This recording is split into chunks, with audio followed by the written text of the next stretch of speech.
And we are live. Welcome back to BothEndsOfTheCourt.com NBA podcast, June 25th, 2016. I'm Dude LeBron, I'm Dude Kobe. and we're here to talk about the finals. So, Dude Kobe, what are your, oh, I know, right? Your sad thoughts. What are your sad thoughts? Well, it's easy to say that the Warriors choked, but I think that that's just a cheap way of trying to say the Cavs didn't deserve it. Okay? I think that the Cavs did deserve it. They played awesome. Uh, I always have the same beef every time LeBron teams do well. LeBron gets all the credit. I think Kyrie Irving was the best player in the finals, and while I can say that just from the eye test, you pointed out to me the what's going around the internet. LeBron led the finals in points, rebounds, assists, blocks, and steals, which has never happened before. Right. So For both teams. right. So obviously the dude played out of his mind, but I just think Kyrie Irving was the most efficient offensive player on the floor almost every game, and he didn't get any credit at all. And so that bothers me a little bit. But the Cavs as a team were just fantastic. J.R. Smith showed up when it counted. Kevin Love even showed up when it counted, and people didn't know if he was going to be able to against the Warriors. But no, great team championship, definitely. Yeah, I know you might not like Colin Cowherd, but I was listening to him the other day, and that's exactly what he was saying, was that Kyrie is not going to get any of the credit, and we're going to give it to LeBron. And it's funny that when LeBron finally has a team is when we finally accept that LeBron had a good finals. Yeah. I mean, every year that he loses, we're like, oh, it's LeBron's fault, and no one thinks about his team at all. Well, And then like this year, I mean, LeBron and Irving both had incredible finals, mhm, but it's like, oh, LeBron won. We forgot yeah, about everyone else. But it's yeah, because he actually had a team this time compared to last year when Love right. and Irving, his two main guys, were out. Yep. No, and I don't want to diminish from the Cavs at all, but it does make me wonder if Curry, who to my eye, after his knee sprain, he never looked the same in the playoffs again. Right.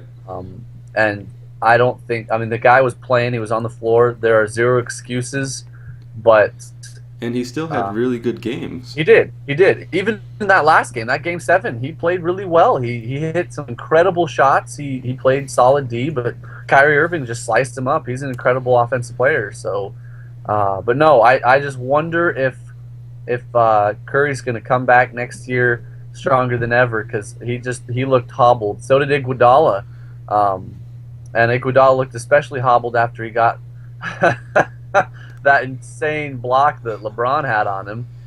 But no, I think that last year the injury bug just destroyed Cleveland, and this year it wasn't nearly as bad on the Warriors. But I don't think that they were playing at full strength, and that's just that's a long season. That's how it goes.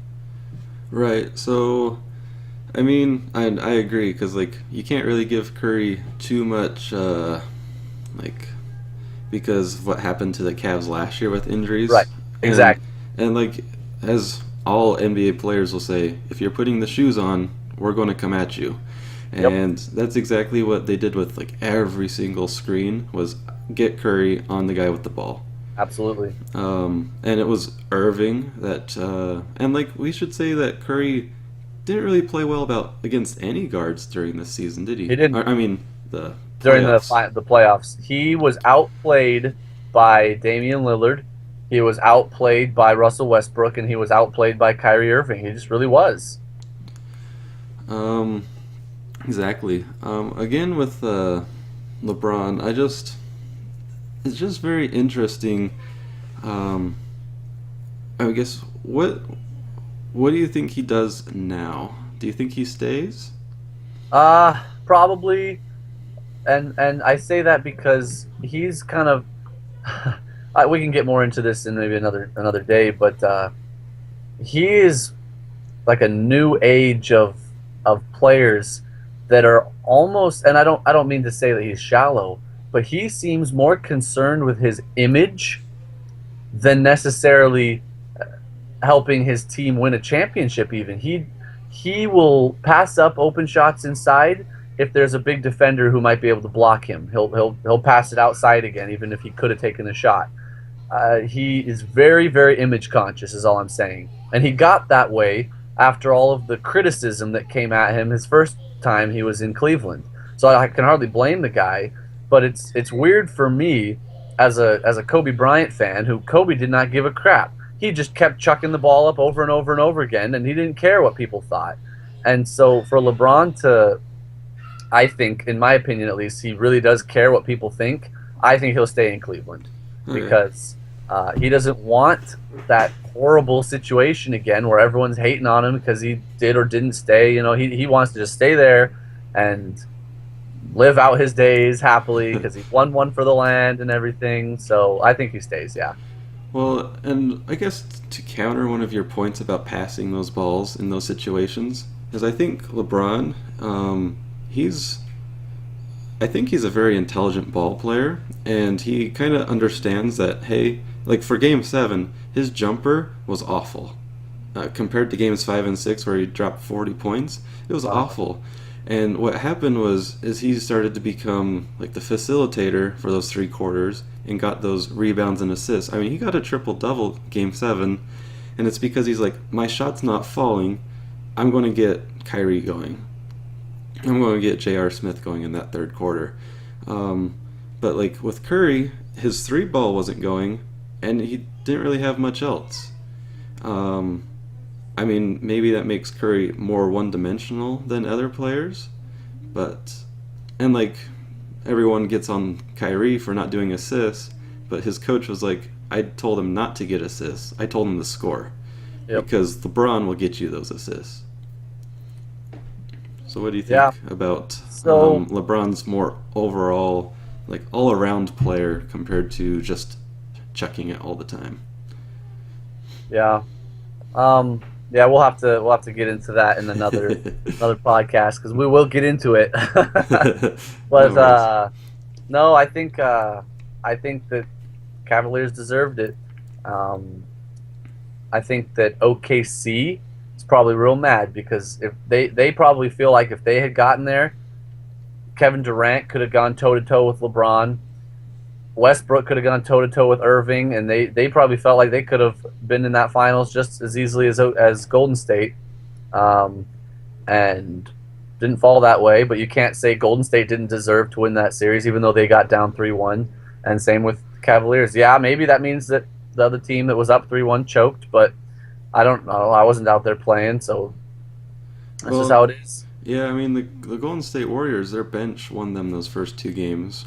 Absolutely. And then Curry stole a game from LeBron at home, and then something just switched because Game 5 and 6 were nowhere competitive for the Warriors. Yeah. And there's another statistic where the total number of points scored throughout the whole finals was off by 4, and that was that final game. Going into the final game, both teams had scored the same number of points. Wow.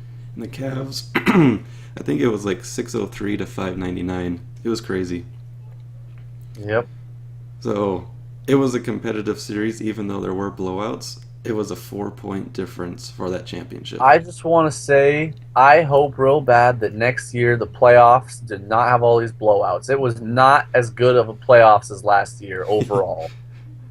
Yeah, I like watching good games, not just good series. I think in the East, unless something changes with this draft and all the trades going on, I think you're still going to see the Cavs in the finals going again like 10 straight wins or whatever they did this year. Hopefully the West, because I guess the East was really competitive this year. I just don't think they have playoff experience compared to the West teams. Right. And so they just were getting destroyed by the Cavs, even though it was competitive. But the West, man, they just had the weirdest series. Yeah. And I think part of that was just the random injuries, you know. It's just like, well, we're towards the end of the season. No one's really playing well right now. And I guess they just beat us today. Yeah. So for next year, Who do you got in the finals? Oh man. Well, I mean, that'll be hard to say until all these trades have died down. I could see the same best three teams in the West this year: Golden State, Spurs, and OKC. I can see any one of those teams in there. Um, and then obviously the Cavaliers are the heavy favorites in the East. If Dwayne Wade and Chris Bosh stay healthy, which who knows if Bosh will ever be back again. But Right. if they stay healthy, they're a underdog challenger to the Cavaliers. They have a ton of talent on that team, really good coaching, lots of experience. But the Cavaliers are the favorite, definitely in the East. In the West, I'm a Spurs fan. I like the Spurs. I think they have as good a shot as anybody. So without anyone sticking out above the rest, I'll go with them. But again, it's hard in the West. Yeah, I think for some reason I don't think the Warriors are going to make it this year. Um, just because, like, depending on Kevin Durant, like if Kevin Durant goes to the Warriors, then yeah, they're going to the finals. Okay, but if they don't, I don't know if they just with the contracts they have expiring, if they're going to Right. be able to keep that same team, and they'll still be good. I just think one of the other West teams will pick it up. Yeah. And If then, they keep Curry and Thompson, they will be one of the best teams in the league. But to get to the finals in the West, it takes more than that. oh yeah, I mean, it's fun to watch the West because sometimes the Spurs just exit early and sometimes they don't, and it's just because the West is really good in the playoffs. Yep. For the East, I think Miami will be number two to the Cavs. I think they'll play in the conference finals. Um, so And Toronto took 2 games from Cleveland in the playoffs, which was no one else managed to do that except for Golden State. And so if they made a huge upgrade at some position, if they got a huge talent in a trade or something in the offseason, they could be a underdog challenger as well. They proved that they could at least play with Cleveland in the playoffs. They have really good stars on their team to carry their offense. So they're young. They got a little bit of experience this year. That was good for them. But unless they get some serious upgrades, they're not going to be a real challenger. okay, and then I guess our last question is: what is your top three for the MVP choice next year? I have Curry, LeBron, and I think it will be either be Irving, Durant, or Harden. Okay. So I think the fact that Kyrie Irving is coming into his own actually hurts LeBron's MVP chances. Um, Well, I mean, Clay Thompson didn't steal it away from Curry, and he no, and he but he gets his. I think it's because Kyrie Irving is a ball dominating guard. He's most effective when he has the ball in his hands. Clay Thompson's not. He's like a Ray Allen type who runs off screens, Hmm. plays with athleticism, and that's not a knock on Kyrie Irving at all. It's just a style of play kind of thing. Fair enough. But I think that he's most effective, Irving, when he has the ball because he's such an incredible ball handler and he can create his own shot and he can drive. He has the whole offensive package, and Klay Thompson could do that, but he doesn't. He doesn't demand it. He doesn't want it. He doesn't need it in their offense, and so he just is mostly content to shoot lights out from anywhere and let Curry handle the ball most of the time. And LeBron is similar to Irving that way. He's most effective when he has the ball. He can scan the whole floor. He Right. can make the pass or make the drive or whatever it is. And so the fact that there's both those guys on the team, it makes their team better, but it makes it harder for one of them to win the MVP Right. because they kind of share that same role, and it makes that role stronger. But individually, I think that they'd have stronger MVP cases if they were the only one on their team that played like that. And so, maybe it's unfortunate, but they probably think it's fortunate. I think at this point they care a lot more about their team playing well than maybe MVP. Although That's true. I think LeBron would love to, win another MVP. Be like, I'm not quite on my way to old age yet. He'd love to have one more young season where he's still this incredible, dominant athlete type. But I don't think it's going to happen for him. Another MVP. His team is too talented, and Yeah. and Golden State's is as well. but Curry handles the ball always for them, and so it's different, Okay. So I guess who's your top three? I would go with Curry in the top three. If he has another incredible season like this season, he'll be in the top three. Kawhi Leonard, I would put in there because the older players on San Antonio are very gracefully like passing the torch on to him as their best player. So he's going to have the ball a lot and he's going to do a lot of things and he has the talent for it. And I don't really think Harden will be there in that conversation. I'll go with Kevin Durant also in my top three. Okay. Well, I just have to leave off that it was a really good finals. Sorry if you couldn't see all of it. I watched every game more than once. I watched the games that they won. The Cavs won more than once compared to the Warriors, but what can I say, right?